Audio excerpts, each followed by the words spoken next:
AdiTalk channel.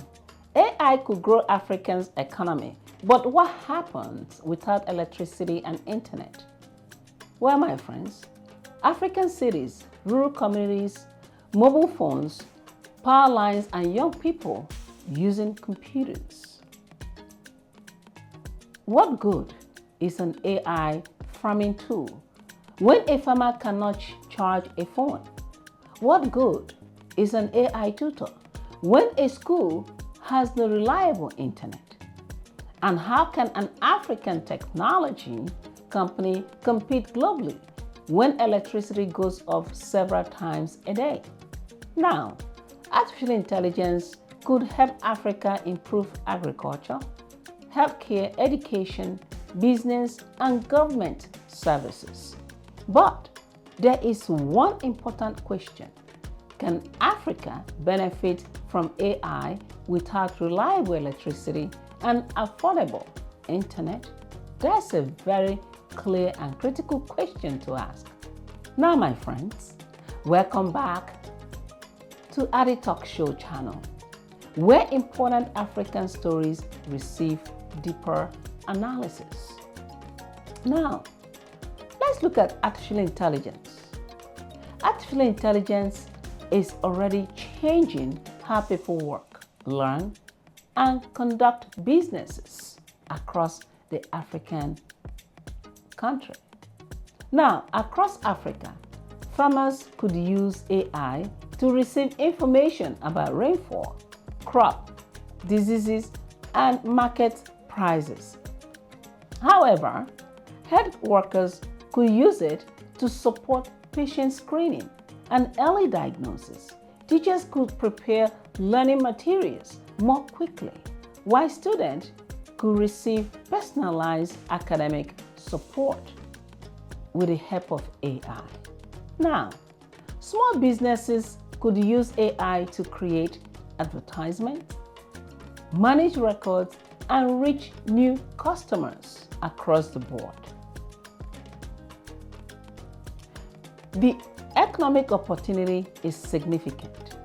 The International Monetary Fund has estimated that AI could increase economic output in sub-Saharan Africa by about 4% over the next decade. If countries improve electricity, internet access, digital skills, and regulation, and that's a fact. Other countries are doing that. Now, without those foundations, however, the economic benefit could remain very small in the African region. This is the contradiction. AI needs more than just idea. It needs electricity, internet connectivity, computers, smartphones, data centers, and trained workers who in fact are going to use the AI to make a difference. Now, let's look at the power outage and businesses using generators. Millions of Africans still live without electricity.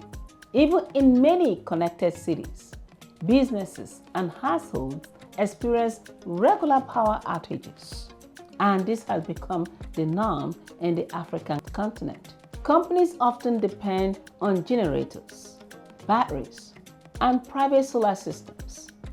This raises the cost of doing business in Africa. A technology company cannot run reliable digital services without stable power.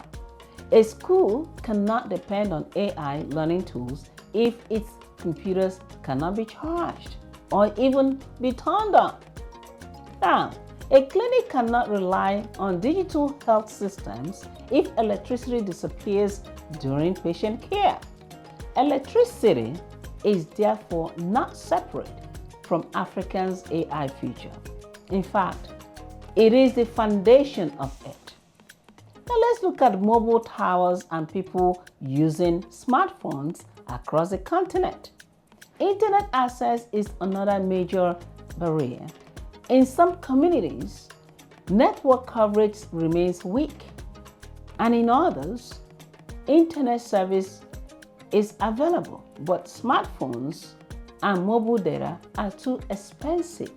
It is unaffordable. This creates a serious usage gap. In fact, a digital gap. A student may have access to an AI learning platform but cannot afford the data needed to use it.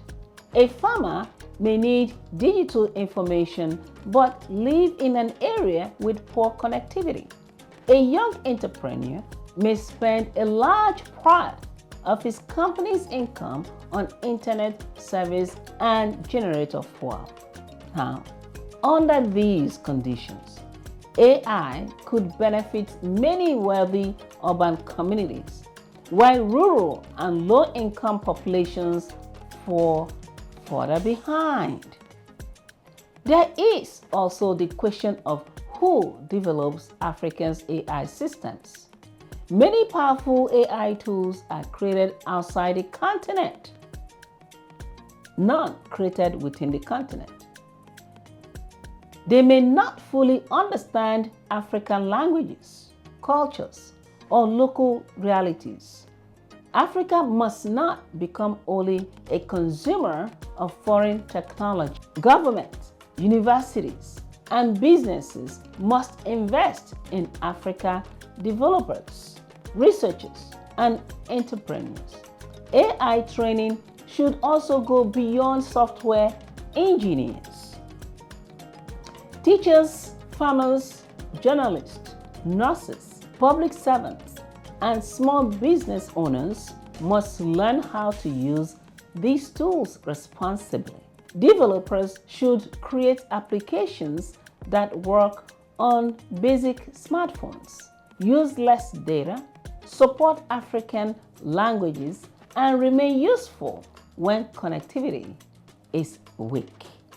Now, let's look at solar panels, broadband cables, and digital skills training. Governments must stop treating electricity, internet access, education, and AI as separate issues.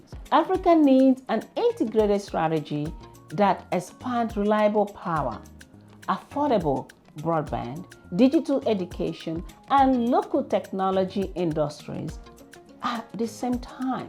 Schools, hospitals, universities, markets, and community centers should receive priority access to electricity and internet services. Government should also reduce costs that make smartphones, computers, and mobile data unaffordable. Now, my friends, in conclusion, artificial intelligence could help Africa increase productivity, create jobs, and improve public services. But AI is not magic. It cannot illuminate a classroom without electricity. It cannot connect a rural clinic without internet access. Yes, it cannot. That's a fact. It is given. And it cannot transform a small business when the owner cannot afford a smartphone or even mobile data. And that's a fact. Africa's AI revolution may not begin with a robot or even a supercomputer. It may begin with a dependable power line, an affordable internet connection, and a young African given the opportunity to solve African problems. Yes, giving the young people the ability to think outside the box. So the real question is not simply whether Africa will adopt artificial intelligence. It is whether Africa will build the infrastructure needed to ensure that AI benefits everyone, not only a small or connected elite. So my friends, what do you think? Can Africa become an AI leader without first solving its electricity and internet challenges? Share your opinion in the comments, like this video, subscribe, and follow the AddicTalk channel for more powerful discussion and analysis connecting Africa and the diaspora. This is AddicTalk channel, where we'll give you a voice and celebrate your impact. Stay tuned and thank you.